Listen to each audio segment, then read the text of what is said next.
Well, good morning, everyone. Thank you for joining us for another series of collective coaching. I have with me clearly one of the best dressed people in real estate with, he's always got these awesome glasses, but that is not the most impressive thing about Neil. I've had the pleasure of knowing Neil now for, I don't know, how long has it been? 10, 12 years? At least, Sam. Yeah, and Neil's always been at almost every Mike Ferry event I go to. Pretty sure he was one of the OGs at Mike Ferry, kind of been there since the beginning. But, the thing about Neil is he has built a tremendous company. He's really helped endless agents all over the country, has grown a Century 21 office that is just really a gold standard and what a lot of brokerages will look up to. And him as the leader, he has this unique set of skills to motivate his agents, to get them productive, and has helped count $1 million a year. So I'm very excited to have him on. Now, if you're watching, as always, you're either watching live here in the Zoom or you're in one of the many watch parties happening all over the country. So as those happen, if you have questions, make sure you throw them into the Q&A. I will address the questions live as Neil is talking. And then obviously the room moderator will send me text with any questions. But with that said, couldn't be more excited to have Neil on. We're actually going to spend a couple days together this week down at a Mike Ferry event. So excited to see you there. How are you doing today, Neil? I'm doing fabulous, and I really appreciate this opportunity in a really big way. I've been watching Sam build this company, Big Block, for a long, long time from the sidelines. I'm always interested. This is one of the things, and I want to recommend to people just in general, is have resources, have people like Sam that you can have in a Rolodex, and Sam can have me in his Rolodex, where if I get a phone call from Sam or Sam gets a phone call from me, even if we can't answer the phone right then and there, we call back. And that's the way it's been. Sam, it's been 15, 20 years. I don't know when you started Big Block, but you were something before Big Block. Yeah. And it's just been great. And I appreciate that with you and hundreds, maybe even thousands of people that I can call as a resource. I've been doing this for 50 years. I used to be the youngest kid in the room. Now I'm the oldest kid in the room. I used to be the youngest, and now I feel myself transitioning more towards the middle, and it's weird, buddy. Yeah, it's a little bit strange. I hope I can spark some thought today with some of the agents. I'm looking forward to it. It's what I get to do now. I recently merged my company, and we kind of doubled the size. So now I have more people to get to talk to.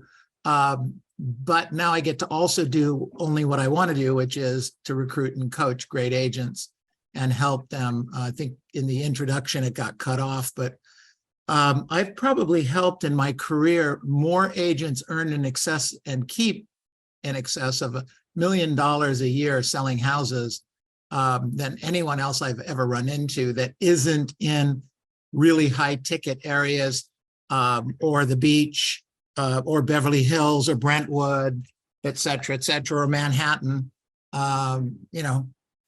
The agents that we help are making 100, 150, 200 transactions, 250 transactions a year. And it's yeah. That is not a small number, and that's why I'm so excited to have you on. No. Well, I appreciate that. I really do. Neil, I'm going to turn off my camera. I'll be in the background. I'll let you run. We will go until about 11 o'clock. And as questions come in, if they do, I'll jump in appropriately and maybe save some for the end. But take it away, my friend. However you want to do this, it's perfectly fine. I've got enough material to cover for the rest of the day, maybe the week. Who knows? Perfect. So I wanted to start off by the the name of the talk, and something that I talk about a lot, are average real estate agents. No one wants to be average. So I kind of put this whole together called the enemy called average. The enemy called average, and 5 steps to defeat being average and how to get the most out of 2023. So write this down. Let's just start off going to work. All right. Everything big starts with something small, something little. The great painter was once a student. The superstar quarterback was once playing Pop Warner. The great math whizzes in the world, at some point, believe it or not, they didn't even know the multiplication table. And certainly some of the great rabbis and priests were once students. So everybody started small, and yet we went to the place. I wrote down here to get the most out of our talk today. Let's start with a couple of thoughts. First of all, I want you to turn off mentally your I can't do that knob for now. I can't do that knob. No one that I'm going to talk to today, there's no one on here that can't do what I'm talking about doing, okay? I coach a lot of people in all kinds of walks of life and all kinds of ages, and there's no one that just can't. So first of all, turn off the I can't do it. Second of all, turn off the that won't work for me switch. Turn that one off too. That won't work for me switch. I'm from Manhattan. I'm from Beverly Hills. I'm from, Shreveport, Louisiana. Whatever it is you're from, doesn't matter. It can happen for you. And stop saying for now, I tried that one time and it didn't work for me. So all of us are going to start at the same place, at the baseline. All right. So write this down.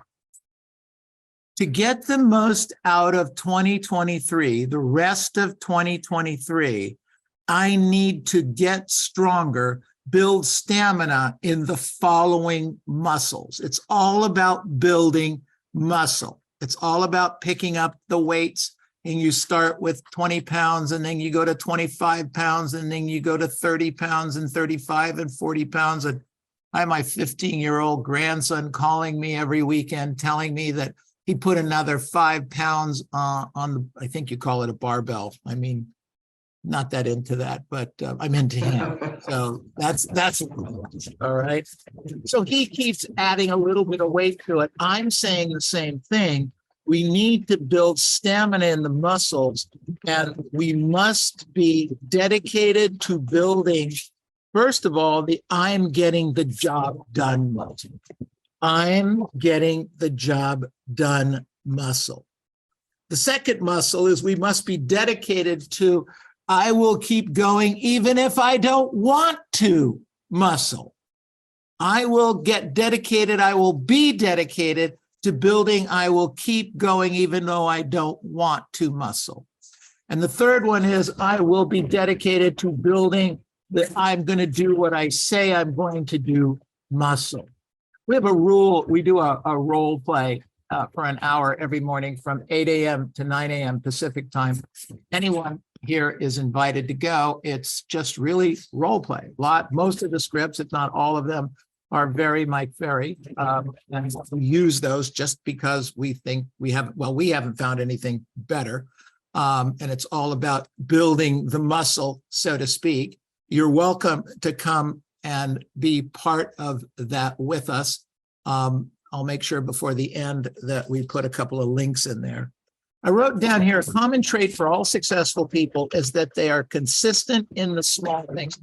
Here's where we beat average all the time. A common trait in successful people is that they're consistent in the small things.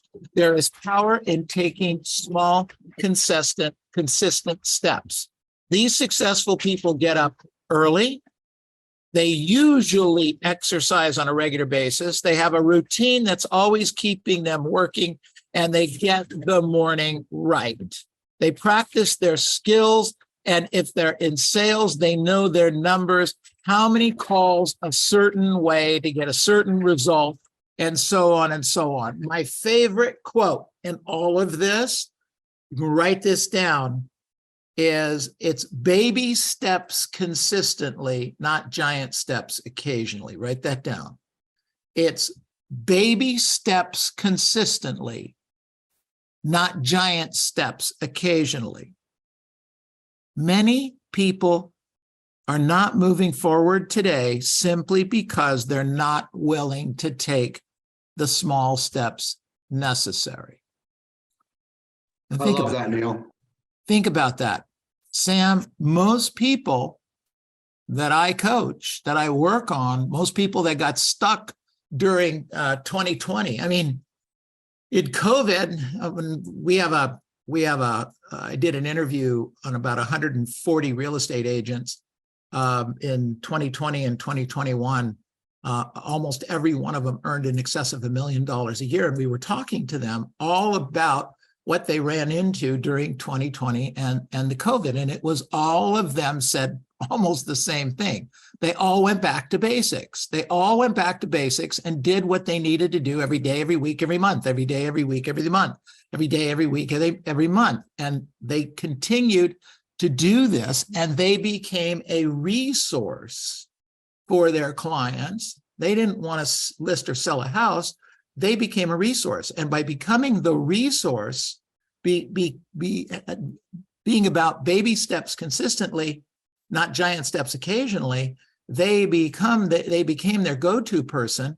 And as a lot of agents had the absolute single best year in their career in 2020 and 2021, and a number of them in 2022. And then, of course, we had 2023, where some of that kind of slowed down a little bit, but not for everyone. A lot of our agents kept forging forward because we were working on baby steps consistently, not giant steps occasionally. So I wrote down here, don't be afraid to take small steps. There's something powerful about momentum, no matter how small. And I bolded this, and I wanted everybody to hear it. And I don't have a problem with people getting this notes if they want. The reason most people get stuck in mediocrity or / average is because they refuse to fail. The reason people refuse to fail is because they associate failure with defeat. Their fear of defeat paralyzes them to the point where they just won't move forward. People are not finished when they're defeated. They're finished when they quit. They're defeated all the time. I was just rereading March 2020, and looking at the number of listings taken, et cetera, to look at reviewing some reports. And for 2 or 3 months, I mean, we were on the ropes. We didn't know what was going to happen tomorrow. They were shutting down the state of California. And I said, no way. They're looking to me to help them. So I started working on my network of friends across the country and identifying the states that weren't going to be stopped. And I started talking to the brokers and some of the agents, because think about this. This was my decision on about the 21st or the 23rd. 2 things happened. A, we opened up a virtual company where agents still to this day come and role play and practice and learn. And we'll share that. There's no obligation, et cetera, et cetera. We have a number of big block agents that are on part of this, and they just role play and train, and we're thrilled to have them. So that's number one. Number 2 is that I would get the brokers from out of state, friends in other states, and we started to work on a referral program so that when and if they shut the state of California down, I could move my agents who were already telemarketers and callers, et cetera, working with expireds for sale by owners, and work in those states, generating appointments, and then we would get paid referrals so that our agents could get paid. Think about that. What Sounds other wicked smart. what other broker, at that time was thinking in those terms? And Sam and I were talking about stuff like that all the time because, we like each other and he's a smart guy. So I like hanging out with smart people. So thanks, Sam. It was good for all of us. Thank you, I brother. wrote down here, people equate failure with rejection. However, I find adversity is required if we want to succeed. The best steel is tempered with fire and a hammer. And most great entrepreneurs are great of what they've been through over the years. What makes Sam a great broker and a great guy is what he's been through in all the years.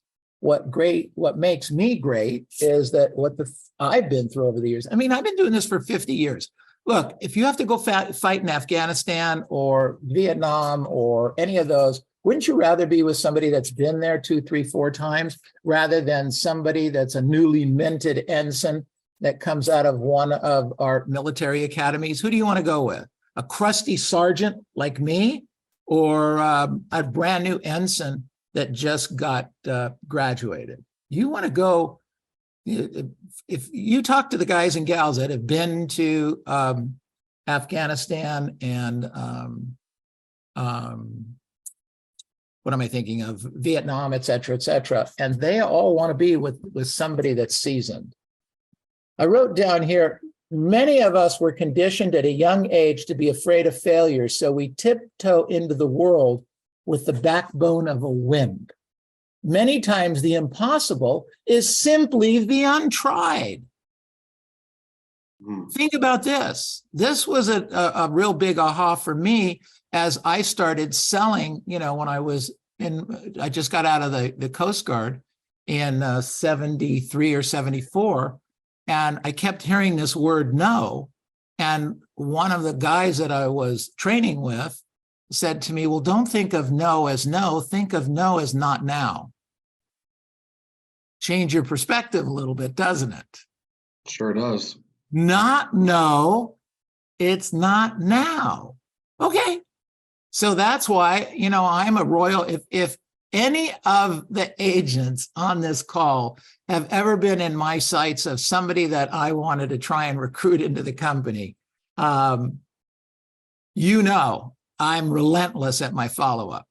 And it might not be every day, every week, every month, but you're going to get a phone call from me or you're going to see me at an event and I'm going to just start right back up where I left off. It's just what I do. No just means not now. I wrote down here, stop playing small and stop being average. Stop playing small and stop being average. I took a quote from Benjamin May, a Southern activist, and he said, the tragedy of life is not often in our failure, but rather in our complacency. Not in our doing too much, but rather in our doing too little. Not in our living above our ability, but rather in living below our capabilities. Complacency, as defined by my teachers, is the disease of the soul. People who get stuck in mediocrity are more likely to be frustrated and blow a deal or lose control during a tense negotiation. They've not had the foresight to imagine every conceivable setback and obstacle and find ways to cope and overcome the adversity before it comes to a reality. Interesting, huh? It's heavy and it's true. Under promise, over deliver. Ladies and gentlemen, you've heard that not just from Sam, not just from Neil, not just from Mike Ferry or Tom Ferry or whoever you listen to. Over promise and under deliver should be your mantra every single day. It certainly is mine. Whether I'm talking to somebody about coming into the company, we're talking about doing some coaching, we're talking about getting involved in some business venture together, whatever it is, under promise and over deliver. You want to stand out in the crowd? Under promise and over deliver. An average agent doesn't do that. When's the last time you wanted to go to an average restaurant? Hey, honey, come on. Let's go to an average restaurant tonight. Yeah, right. Okay. Hey, babe, let's go to this average disco we want to see, or let's go see an average movie. Are you kidding me? When you talk to people, wow, what's one of the great things you saw on Netflix this last week? I only want to see great. Tell me about great. Tell me about above average. Tell me. Nobody wants average. And yet most real estate agents live in the world of mediocrity and average. You want to stop being average? Here's one really good idea. Under promise and over deliver. Under promise in everything, over deliver. Under promise on what time you're going to show up. You think you can get there by 2:00? Make sure that you tell them you'll be there by 2:10 and show up at 10 minutes earlier than that. Show up at, instead of 2:00, show up at 10 minutes to 2. What am I going to do standing outside by myself? Look up and down the street. Go a different way. Stop at a different open house. Stop at a different sign. How many times have you ever gone to a listing appointment and on the way there, you see a sign that you did not see in the computer? You go, oh, I need to get this information. You know, what if the seller knows about it? So you call and you try to get the information. It takes a little time. Now, instead of being on time or early, you're a little bit late and you still don't have all the information. Go early, okay? Let me ask you another question. If the buyer says, I want to buy a house, and you know they're very qualified emotionally and financially, and all they're asking you to do is not show them any houses with power lines behind it. That's their only request, and they're adamant about it. And you say, great. And instead of going and previewing houses to see which ones have power lines, you trust the real estate agent who took the pictures and listed the house to show you power lines in the picture so you don't show the property with the power lines. How many real estate listing agents include power line pictures in their listing pictures every time they show those? Any of them? Only 0. Yeah. Exactly. And you pull up, you're so pumped. This is the house. You've been trying to get a sale. It's a $15,000 commission check. You're pumped. You turn the corner and no way. There's all these power lines behind the house you want to show. They don't get out of the car. They ask you to take them back to the office because you clearly weren't listening to them. No, you heard them loud and clear, but you were lazy. You didn't do your job. It's about under-promising and over-delivering. You have to go look at the houses because the other agent isn't going to do your job for you. Hell, they don't even do their job. So I wrote down here, success lures us into thinking our talents are enough. We don't take into consideration external factors or random events that could have played a hand.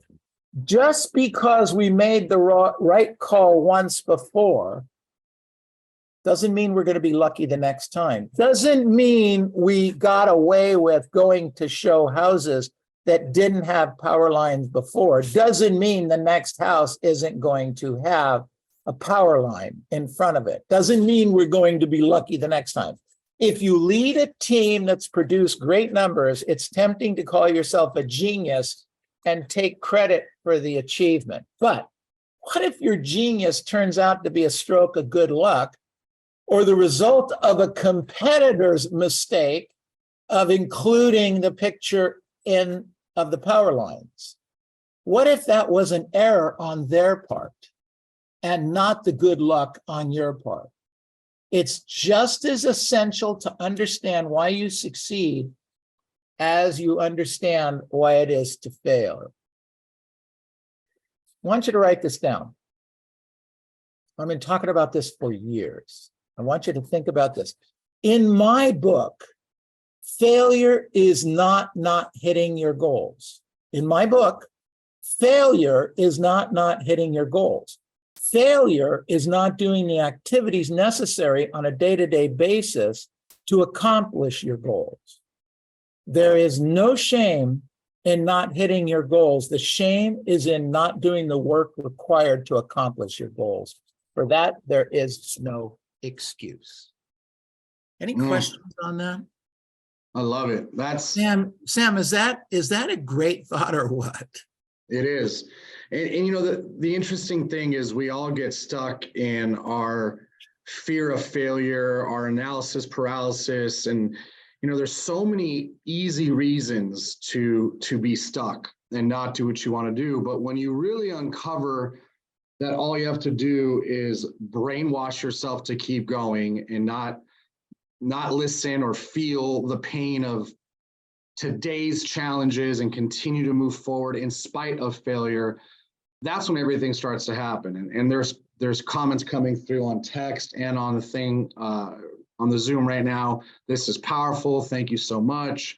So you're hitting it right on target. Great. Good. So the last thought in this segment is most people have attained their greatest success just one step beyond their greatest failure. Napoleon Hill quoted that. Think about that. Most people have attained their greatest success. And this is, remember, Napoleon Hill was commissioned by Carnegie to interview all the quote unquote wealthy and rich men and women of the world at that time. Carnegie paid him to go do this. Not very much money either, but he paid him to do it. And these were some of the things that Napoleon Hill found out about the rich and famous, is that they had their greatest success just one step beyond their greatest failure. One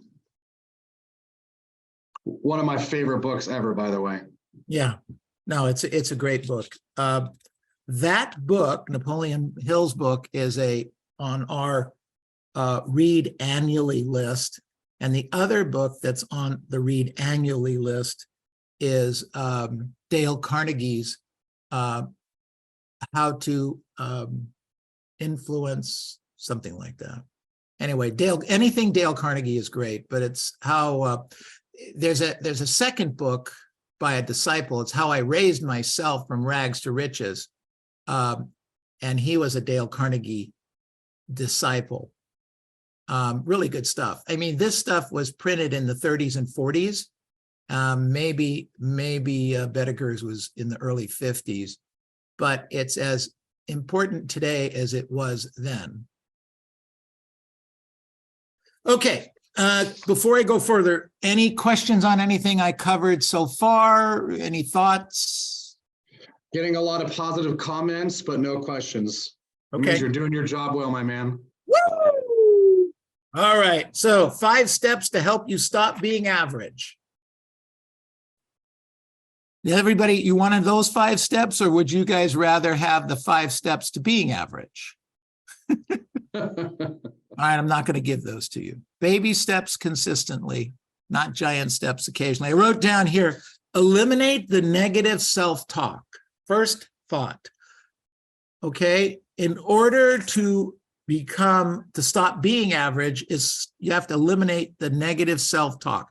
One of the first steps of getting out of your own way and unlocking the doors of success is to eliminate negative self-talk. When you're constantly telling yourself that you can't do something, or you're not good enough, or that your goals will never be achieved, that negative loop starts to become your reality.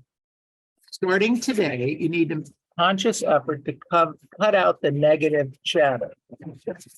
Cut out your negative chatter. Anytime you hear those voices in your head saying that you can't do something, interrupt the pattern, replace it with self-talk that's more positive.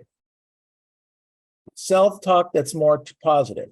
If you find you're saying, I can't, start replacing it with I can and or I will. I can or I will. Love it. Remember, we started the whole thing by saying, turn off that I can't do that, or I tried that once and it didn't help me. Okay? You have to keep trying and keep trying and keep trying. And even if you fail once or twice or 3 or 10 times, come back to it. All right? Absolutely. Okay, so that's eliminate that. Number 2, gain massive clarity on how you want to be above average.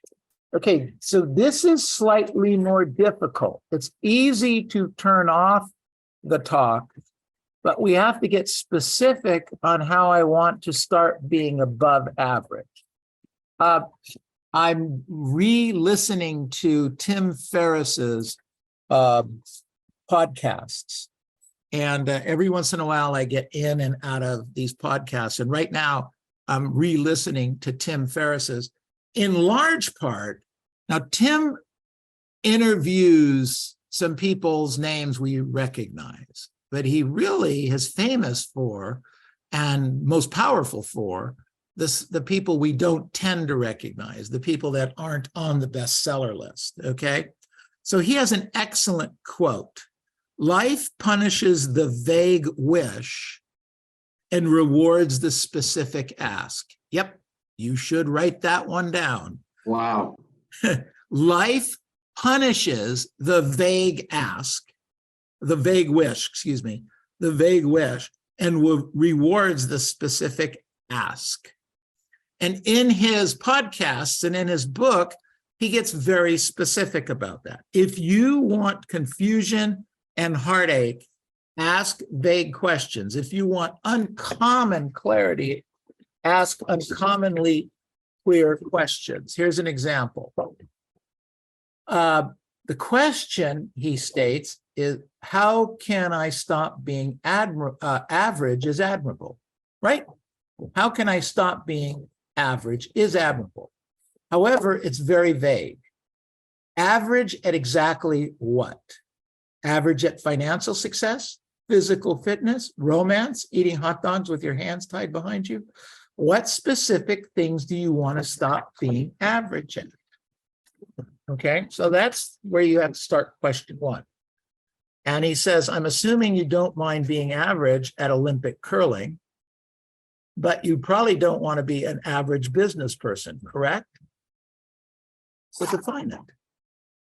Define it. The first step to breaking free of average lifestyle is to first select the things at which you want to be excellent, then define what excellent means. What does that look like? If you decide you want to be an excellent entrepreneur, define it. So what is excellence? Anybody? Sam? I think excellence, oh man, there's so many ways to answer that. You see what I'm talking about? So he says, his question is, what is excellence? Is it 6 figures, 7 figures, or 8 figures? I was thinking it's, 9 or 10 or 12 figures. But I would see that a lot of people could see 6 figures as being excellence. How many people do we hear, Sam, that want to go into real estate and want to make, so what do you want to do in real estate? I want to make $100,000 a year. Well, what about 200? Maybe, but I got to make 100 first. Okay. How are you going to do that? I'm going to sell houses. Okay. So we're on the right track. They're being completely vague, right? But Sam, do you ever have an agent say to you, I can't wait to do $1 million sale? And then you're excited for them that they're going to do $1 million sale. And then I ask them, well, I think $1 million sale is great, but how much commission are you going to earn on $1 million sale? I don't know. Well, you think you're going to earn $1 million, huh? Well, maybe. Okay, well, how much are you really going to earn? You're probably going to earn your portion of it. Let's call it, for easy math, 3%. 3% of $1 million is $30,000. I said, so let me ask you, Johnny, how long will $30,000 last you in Southern California? Well, not very long. And you got to split something with the broker, even if it's Sam, your program or my program or somebody else's program, something goes to the broker. A lot of times the buyers are asking you for a piece of it. A lot of times it's not 3%, it's less. I mean, it's crazy. The $30,000 will get you nothing. They'll get you nowhere. That makes sense? True. So what I do a lot of times with agents, when they start to do this, I want to know what they really need. I talk about life insurance sometimes. And I'll talk to a younger agent who's now having a baby or two, and I'll say, well, how much life insurance do you have? Well, I have $2 million. Wow, that's really cool. Congratulations. And how much do you now earn? Well, I'm earning about $100,000 a year. Okay. So, which is great. It's good stuff. Everybody's got to start someplace. So after $100,000 a year, how much will $2 million throw off at 4%? Typically, let's say something happens to you and you'll get 4% for it. Okay. So 4% for $2 million is what? $80,000. Yep. Okay, great. So now, but you need 100 to pay your bills, and that's assuming you don't need to use some of the $2 million to pay some of the bills. So, if you do, because you need to pay college, and college was $20,000 for college, for the first year or two at JC or something. You see how this is starting to go bad really fast? I do. So it's not enough. And then I start having that conversation. Well, you need to have $3, $4, $5 million of life insurance to cover you, or you need to have properties that can throw off that kind of money. But that's what you have to plan on when you're getting into what we call this life. So if you decide to want to be an excellent entrepreneur, then you define it. What is excellence? 6 figures, 7 figures, 8 figures. What about you want excellent health? What about your physical health? Is it being able to run a mile in under 7 minutes, bench pressing 2 plates, being 10% body fat, or just waking up every day with a lot of energy and excitement? If you pay attention to the formula I've shared above, you will notice that clarity is multiplied by the rest of the equation. Everything must be identified and written down. This means that if you have no clarity, you will achieve no excellence, period. Love that. You think I'm getting through? I do. You think anybody's listening besides just you and I, Sam? Well, based off of the text I'm getting, I think you're getting people fired up. Okay, good. It doesn't matter how good you are at something if that something isn't truly congruent with who you are and what you want. Clarity is the determining factor in this equation. With it, you win. Without clarity, you don't. End of story. So you have point 1. Point 2 is clarity. Let's go to point 3. Find proven systems for becoming world class. It's a big reason I 50 years ago heard Mike Ferry speak, and have followed him ever since. Almost without exception have I listened to anyone different. I read a lot, but I don't necessarily listen to any other speakers, and no one makes as much sense to me as that guy. Find a proven system. But the point is, find a system and follow it. Okay, there's a ton of systems out there. Choose one and follow it. Some work better than others. Look, I've been following a certain investment system, and I'm going to be 72 in May. So I've been doing this for almost 50 plus years. And I've followed an investment program, and the investment program is nice. It's paid off handsomely. Most of my real estate is paid for. My wife and I own a home in Beverly Hills and one in Newport Beach. Our cars are paid for, et cetera, et cetera, et cetera. And the one big mistake that we talk about this every couple of weeks, is that we didn't buy enough property along the way. Now, it didn't have to be big properties, it just had to be more properties. So my investment strategy is, in the beginning, was to buy a single family home or duplex or fourplex, buy one a year for the next 15 years. Never take money out of the investment, put 30% down, so I'd have to earn money in real estate to do that. And then every at the end of 15 years, the first one would pay off. Assume zero appreciation. So let's say I paid $300,000 for the property, and 15 years later, it was still worth $300,000. The tenant paid off most of it. So I have a free and clear asset now worth $300,000 and probably $1,500 to $2,000 a month coming in as passive income. So every year, so let's say I was 40 when I started, now I'm 56. So at 40, you can't see 56. Okay, just believe me, you can't. Okay, you can't see 56. You sure can't see 72. And here I am 72 years later, or not 72 years later, 72 years old. And my goal was to pay these properties off over the next 15 years. So so from 40 to 56, I pay one off. Now I have a $300,000 asset and $2,000 a month coming in. At 57, I pay the second one off, because remember, the tenant's been paying the payments all these years.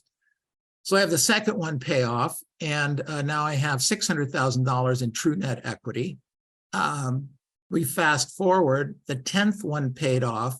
I'm 66 years old, and the 10th one pays off. So now I have $3 million in true net equity, and probably something around $20,000 a month coming in as passive income. And the really good news is I still have 5 houses that haven't paid off. That is a very, very, very simple, almost guaranteed and painless way to get rich and put money away for retirement. So even though I worked that plan, I had a few larger buildings, a few smaller buildings, there was a few recessions along the way, et cetera, et cetera. One thing I probably could have done is bought 3 or 4 more $500,000 houses, had those properties, and those would have paid off, and they would have been worth somewhere between $1.5 million and $2.5 million. Now, $2.5 million will not change my life. Okay, I'm still doing really, really well. But would you rather have $2.5 million more and another couple of $4,000 a month coming in, or not? One of my business partners always says, doesn't matter what the number is, in this case, 2.5 million, every 2.5 million counts. That's exactly right. It's exactly right. So anyway, that was the point. Love it. Where the hell was I? So find a system that works. Many of you heard that hustle is the key to success. Well, just think about it for a second. If hard work was all that was required to become world-class, then construction workers and landscapers would be the richest people in the world. That's work, ladies and gentlemen. What I do is not work. Okay? Construction and landscaping and digging a ditch and looking for the leak in the water line, that's work. Okay? What I've done my whole life, list property, train agents, help people make money, that's not work. But I got paid pretty well along the way. If hard work was all that was required, then those cardio bunnies who spend 2 hours a day on the treadmill would be the fittest people around. But it isn't. They aren't. Hard work is important, but more important than hard work is smart work. Yep. More important than hard work is smart work. On your quest to break free from the average life, you will come to the realization that life rewards targeted systems and punishes sporadic action. You guys could write that down. Life rewards targeted systems. Find a targeted system and use it, and it punishes sporadic action. I do it occasionally. If you're not using a systemic approach to break out of the average life, then you will never achieve your goal. Mm. You'll never achieve your goal. And the fourth one I wrote down here is work, work, work, work, work, work. Once you've clearly defined the outcome that you are, after you research the most effective systems to help you get there, you've got to go to work. There is Amen. nothing flashy about this particular part of the formula. It's simple, it's honest, and it's unavoidable. If you want uncommon results, then you must apply an uncommon amount of effort into the right systems. It's that simple. I can go on for hours about work, but I won't. You know what that reminds me of, Neil? Have you seen the documentary Stutz? No. Oh, you're gonna love it. It's Jonas Hill, the actor, Yeah. hires, a therapist, and the interesting thing is, I see therapists, a lot of people do, right? And most therapists just say, tell me more, tell me more. Well, this guy really goes deep, and he has this philosophy that I love. So I think you really enjoy the movie. He said, there's 3 realities of life. Number 1 is pain. Number 2 is uncertainty. And number 3 is having to work hard. Those are the 3 realities of life. And as soon as we get comfortable with the pain, the uncertainty, and the hard work, and don't make it, this is happening to me, and understand this is just normal. It's a normal part of life to feel the pain, the uncertainty, and the needing to work hard. Then all of a sudden, it can help quiet the noise so you can focus on everything that you've been talking about. Great point. Yeah, great point. I wrote down, if you've gained clarity, uncovered the right systems, and are consistently applying effort into those systems, you're going to eventually become world-class. It just takes time. We've been hearing that from Mike for how long? Since the beginning of time. Since the beginning of time. It's an old story. Rome wasn't built in a day. You're not going to break out of an average life in a week or a month or even a year sometimes. But over the course of 18 to 24 months, you can absolutely and completely transform every area of your life in ways that you can't currently imagine. So trust the process.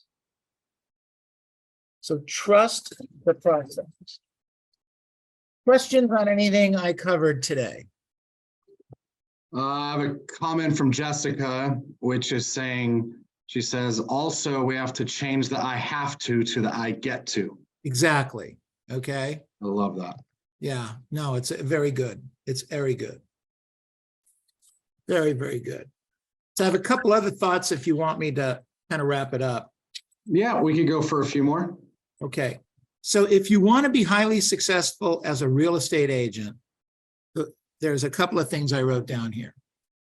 First one is you must distance yourself from the masses. You must distance yourself from the masses. I bet my career, my family's career, my family's money, my company on the Mike Ferry system 50-something years ago. And I did it at a time when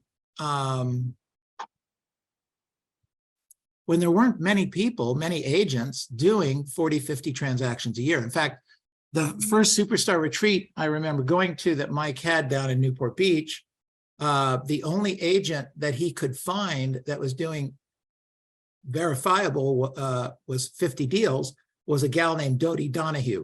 Ring a bell to you, Sam? It does. So Dodie Donahue was doing 50 deals. She was working for a company called First Team. It was Century 21 First Team at the time. Now First Team isn't Century 21, but interestingly enough, First Team is still around. And Dodie worked for them and was doing 50 deals. So right at that time, it was a lot of blind faith. Mike said, if you do this and you do this and you do it this way, you should be able to get that result. And some of us believed it with blind faith, and others of it, like Doty, were doing it. And that was at the time. Today, to find agents that are doing 50 transactions and they're doing it in a system that's somewhat close to that, doesn't even be the right system, but it's close. There is a system. I mean, there's hundreds, maybe thousands in the country that we could point to. And there's a bunch right here in Southern California. And the operative thing there is the blind faith component, right? Correct. If we want to challenge and question and pay attention to all these labels we've put on ourselves and how we think it should be versus just practicing blind faith in a system that has been proven to work time and time again, you get to remove yourself from the equation and step into the reality of what just needs to be done. Right. Exactly. Absolutely. The second thing I wrote down here, Sam, is you must understand that your habits will determine your future. Well, that's interesting. You know, you must distance yourself from the masses. Okay, I got that. But I have to understand that my habits will determine my future. Well, some of my habits might come from people who are doing some of the same things that I want to do. That's fine. But what are the masses doing? And don't do that. I guarantee the masses aren't phone calling. The masses are not door knocking. The masses for sure aren't door knocking expires. Okay? You want to do something the masses aren't doing? Go door knock expireds on a regular basis. Love it. Negative habits breed negative consequences. Negative habits breed negative consequences, and successful habits create successful results. And this is the part that I'm going to leave you with, and that is the results of your bad habits usually don't show up until later in life. Oof. You know, I learned early on that if you eat a fatty pastrami sandwich with corned beef on it, pastrami and corned beef sandwich on rye bread, that could kill you, okay, at some point, but it won't kill you today, all right? But it will kill you. I had my father, my uncles were big corned beef and pastrami sandwich eaters, and it did. So I switched to fish tacos, but big fish tacos. This tummy of mine, that's pretty much gone now, is not the accumulation of one big fish taco. That's right. You got to be careful, man. You got to be careful. So, Sam, I hope that was helpful. Neil, you got me fired up. My texts are, giving you a ton of applause and gratefulness. You are one of the real ones and a gift to so many people in the industry. So I appreciate you sharing it an hour out of your busy schedule. I'm really excited to spend some time with you over the next couple of days, and I'm sure the group would love to have you back in the future. My pleasure. Glad to be of help. And I'll email you the contact information so you can post it at your convenience. Okay? Yeah, we'll post the recap of this with all that info. Also, Neil, thank you so much. Really appreciate your time. Again, getting more comments, great info. Thank you. One of the moderators says the room is entirely jacked. Love, Neil. Thank you for today. So you made an impact. We appreciate you. And do me a favor. Sure. When I see you this week, will you try not to look so swagged out so I can at least try to compete? Well, you can try. You know what I say all the time, Sam, when you get to where I'm at, you'll be where I was. There you go. Love it. Well, love you, brother. Thank you so much. All right. Appreciate you. We'll talk soon. All right. Well, I'll see you tomorrow, I think. Yep. I'll see you there. All right. Take care, buddy. Take care. Bye.